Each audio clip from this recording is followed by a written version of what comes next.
Bom, aqui eu vou apresentar para vocês então o trabalho da dissertação, da tese. Então, o trabalho ele é aplicado principalmente para as áreas de e-commerce ou para quem precisa de saneamento acelerado de dados. E o que que vem a ser essa problemática? Então, primeiro vou contextualizar vocês aí no universo onde eu estou atuando principalmente na parte de machine learning, mas com uma pegada muito forte aí que dentro do maior contexto é a inteligência artificial. Então aqui eu estou fazendo a apresentação para passar aproximadamente todo o trabalho que já foi desenvolvido. Vou mostrar para vocês os resultados preliminares do trabalho. Então, o que vem a ser o aprendizado de máquina? Não vou me ater muito aqui, é mais um vídeo para todos que conheçam, então vou passar um pouco mais rápido, vou me ater um pouco mais nos resultados do trabalho. Mas o aprendizado de máquina é quando você ensina máquina, ou ensina algoritmos. O algoritmo ele tem parâmetros e o que é um ensinamento, na verdade, é essa calibração de parâmetros. É quando você está falando de aprendizado supervisionado, que é essa característica. O aprendizado não supervisionado tem outras aplicações, inclusive eu uso no meu trabalho o semi-supervisionado, ou uma técnica de aprendizado ativo, que é onde vai ser foco do meu trabalho. O não supervisionado é, por exemplo, quando você não sabe o que você quer e você pede para o sistema te dar algum insight. Exemplo, eu quero agrupar pessoas, eu quero agrupar compras. Como é que eu agrupo isso? Aí existem técnicas e métricas de similaridade que vai tentar fazer o grupo ficar junto. E aí ele te traz dentro desse grupo insights interessantes. Ele agrupa para você. O semi-supervisionado é quando você mistura os dois. Eu tenho um conjunto, eu primeiro agrupo e depois ensino um algoritmo para reproduzir aquele agrupamento. Aí por isso é um semi-supervisionado. Que às vezes você pode até estar trabalhando ao contrário, né? Então tu faz o modelo não supervisionado chegar no que você quer e aí você usa ele para aprendizado. E o reforço é quando você, por exemplo, tem um labirinto e aí você vai ensinando, quando toda vez que ele ganha, ele chega ao final ou ele passa por um corredorzinho, ele ganha uma recompensa. Então é baseado em reforço, é justamente isso. Fez certo, ganha recompensa. O algoritmo então vai caminhando por isso. A gente usa muito no nosso programa, do PPGME, né? Quando a gente fala lá os algoritmos genéticos, algoritmos simulated análise, tempo simulado, não deixa de ser um aprendizado por reforço. Tem outros nomes, chama-se meteorística e etc. Então a gente vai focar no supervisionado aqui, usando alguns insumos dos demais. Aprendizado de máquina, então basicamente ele é nesse modelo, você dá um de entrada e você espera um resultado de saída e o algoritmo tem que aprender, depois você pega esse modelo para usar para fazer uma predição, que é o que a gente vai fazer aqui, a gente vai trabalhar sobre rótulos de produto. Então vou mostrar agora para vocês. Primeiro, o problema que eu estou trabalhando, então a minha problemática toda, ela é, ela é baseada na classificação. Então vou dar um exemplo aqui de biscoito para vocês terem uma ideia da problemática. Eu quero classificar com biscoito. Primeira coisa que vem, todo mundo fala, usa a palavra-chave aí e está resolvido. Só que a palavra-chave, ela tem suas problemáticas. Se eu usar biscoito, quem garante que todo mundo vai usar biscoito? Quando tá biscoito bonitinho, tá certo, mas o cara vai lá e usa bisque. Pronto. Agora tem que melhorar o meu vocabulário. Mas aí o pessoal vai dizer, bota essa palavra lá junto. Aí o cara põe bisque e ponto para ti. Então tem que fazer um tratamento de ponto. Bolachão e bolacha também tem que entrar. Então tem que aumentar meu vocabulário. Bom, quando que acaba isso? Aí quando você acha que tá indo bem, tem palavra que totalmente diferente. Cookies e cookie também tem que entrar. E aí quando não é biscoito? Você não pode usar o biscoito pet, o biscoito lacta, a cesta supreme com biscoito, porque não é biscoito. Um vai entrar em chocolate, outro vai entrar lá na parte animal. Então, como é que você faz? Aí, pra finalizar, olha isso. O cara me bota na camiseta, não é bolacha, é biscoito. Duas palavras fortes para dizer que é uma camiseta. Então, a problemática é bem complexa, tem uma complexidade alta. Esse foi o exercício que eu fiz, eu dei uma palestra sobre esse meu material também. Então, inclusive, esse material que eu estou passando para vocês aqui é o resumo disso. desse trabalho que foi feito. Aqui foi só para mostrar para o pessoal da onde está a problemática. Pedi para todo mundo escrever o nome desse produto. Aí saiu um samba do crioulo doido. Saiu de tudo, né? Se eu clicasse ali no resultado, vocês iam ver um monte de resultado lá. Então o problema é a qualidade de dados. E depois o esforço para categorizar isso. Por quê? Porque eu preciso sanear. Se eu tivesse os dados saneados, uma massa de dados gigante, pegava um algoritmo de machine learning, não precisava nem ser tão poderoso. Estudos mais recentes que eu mesmo fiz, os algoritmos básicos, inclusive de palavras, usando só as palavras, sem usar o algoritmo mais elaborado, você chega a 90% de qualidade. Mas você vai precisar de uma base gigantesca de dados. Além de você ter que garantir que o que o ser humano está fazendo esteja certo. Aí vem o problema, que é onde eu vou atuar. Qual que é o esforço para você construir essa base nova? Então essa base nova não é fácil de fazer. Por quê? Segundo estudos, para você poder chegar numa base nova, você tem que fazer todo esse trabalho. E só para você ter uma ideia, 70% do esforço do aprendizado de máquina é preparação de base. Então aqui um exemplo, só para vocês terem uma ideia, para preparar uma base chamada Fake News BR, que foi feita lá na USP, foram vários alunos trabalhando em 7.200 notícias e 3 meses de trabalho. E eu, particularmente, na NeoGrid, tenho uma equipe, tive uma equipe de 5 estagiários, ainda tenho estagiários trabalhando para mim, só para fazer saneamento. Então é um custo muito alto. E eles fizeram em 6 meses 170 mil rótulos. Então é custoso fazer esse trabalho. E aí entra a minha tese. Então a minha tese é o seguinte: será que eu preciso de tanto dado? Será que eu preciso de tanto esforço para conseguir esses dados? Aliás, será que eu preciso de todos os rótulos? E aí é a minha conclusão. Eu já tenho a resposta da minha tese.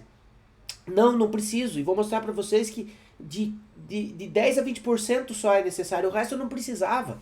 É como você tentar reforçar um conjunto de dados. Então essa é a grande contribuição do meu trabalho, que é aplicado a isso ali, né? Mas como é que funciona? Então eu fui buscar insights no que a gente chama de aprendizado ativo. E vocês vão entender interessante que quando eu montei o meu modelo, não existia ainda ChatGPT. Quando eu pensei nessa ideia, era ser humano. Mas agora eu consigo até dizer o custo. Porque quando eu falava custo, putz, qual ser humano eu vou colocar? Agora eu posso botar o GPT, posso criar um prompt e botar o GPT buscando na internet com agentes e fazendo o oráculo ser substituído pelo GPT, que pode ser a tese de um próximo aluno, por exemplo. Mas a minha não vai fazer isso. Vou continuar fazendo, o meu objetivo é só mostrar quais rótulos você usar e como que isso impacta no resultado. Como é que funciona o modelo do aprendizado ativo? Você começa com nada, então você parte do zero, você não tem nenhuma base saneada. Você pega o teu modelo de machine learning, aplica um não supervisionado, por exemplo, cria grupos, que daí vai depender de quantas classes você tem. Esse que seria o starter do modelo. Aplica a minha ideia para você selecionar instâncias. Então aqui você tem, deixa eu pegar um pointer aqui. Então você começa com o aprendizado, com o teu... Pega um modelo de qualquer, faz a predição do teu modelo, mesmo que não esteja certo. Com esse conjunto de dados cru que você começou, aí você seleciona um conjunto de instâncias a partir de técnicas que eu desenvolvi, mas que já existiam na literatura e eu adaptei. Aí esse modelo você manda para o oráculo somente um conjunto reduzido que foi selecionado a dedo para sanear. Aí você manda para o oráculo bota no conjunto de dados treinados, você ensina de novo o modelo de aprendizado, só que agora você já não vai fazer uma classificação qualquer, agora você passa a fazer a avaliação do teu modelo de aprendizado. E aí começa a entrar no loop. E essa é a ideia. Aqui está o segredo do trabalho. Essa seleção de instâncias aqui, ó, eu não vou precisar das 170 mil, por exemplo, que o meu grupo saneou. Eu vou mostrar para vocês que eu precisei de bem menos. Então, a minha problemática hoje é basicamente isso. Dado um nome, eu levar para uma categoria, biscoito, Coca-Cola e refri, isso leva para biscoito, refrigerante, pequenos domésticos. Mas vamos para a metodologia.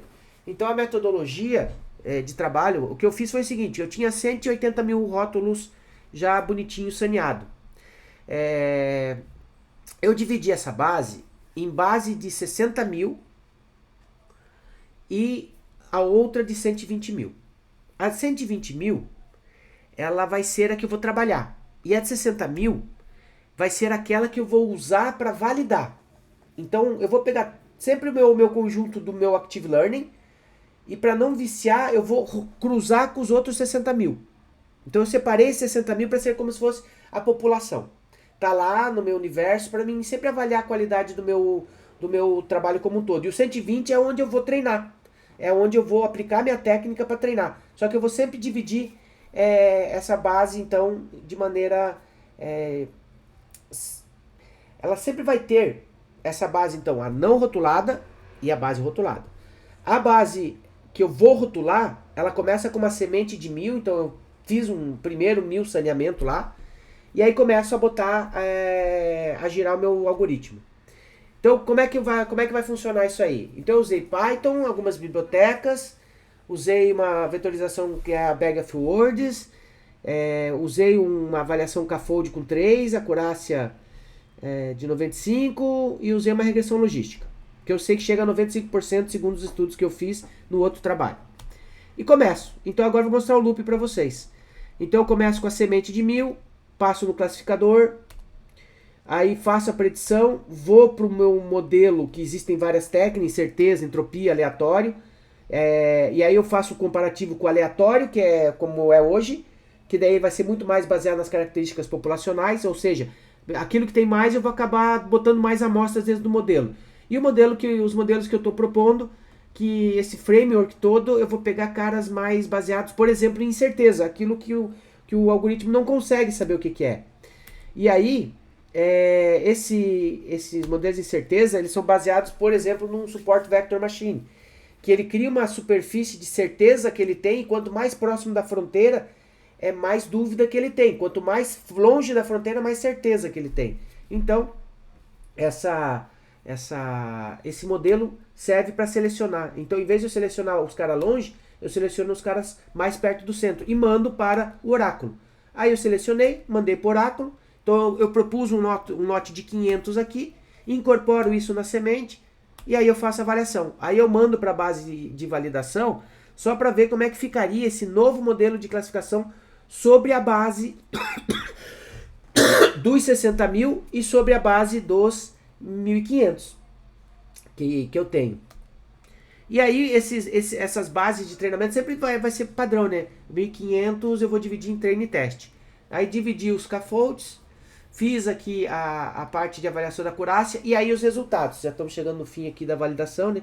Então eu sempre tenho comparado os dois modelos. Aqui o modelo azul e o modelo vermelho mostra, por exemplo, aqui aleatório vezes incerteza, a acurácia intra. Então, quando eu pego o meu modelo e verifico internamente como é que foi a precisão, esses os resultados que eu tenho. Só que, o mais interessante, quando eu olho o meu modelo baseado nas interações, comparando com o modelo, com a população, aí foi mais incrível. O modelo teve capacidade de generalização muito mais rápido. Então isso foi um resultado bacana. Ele rapidamente ele convergiu para uma acurácia externa.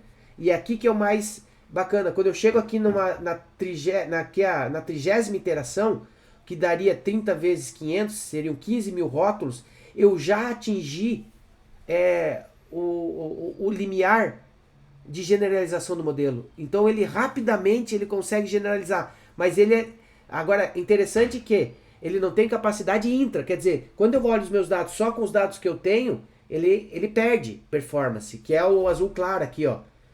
Só que quando eu olho para a população, ele foi muito eficiente. Então isso é uma coisa interessante. Quando você olhava só para as amostras, que é os modelos tradicionais e que é o meu contrabalanço da tese, a pessoa olha ela para ela mesma, mas a população era muito maior. Então a proposta do framework que eu proponho, que nesse caso com 15 mil amostras, que é 10% da amostra, eu cheguei rapidamente numa convergência populacional de treinamento, começando com uma semente de 1000.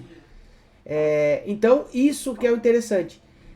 O modelo mostra que os modelos que fazem seleção de amostras chegam a uma capacidade de generalização muito mais rápido, com muito esforço muito menor esforço de seleção de base de treinamento. Que é o exemplo aqui, eu não precisava das 160 mil. Com as mesmas 15 mil eu já tenho a mesma capacidade de seleção. É isso aí. Obrigado.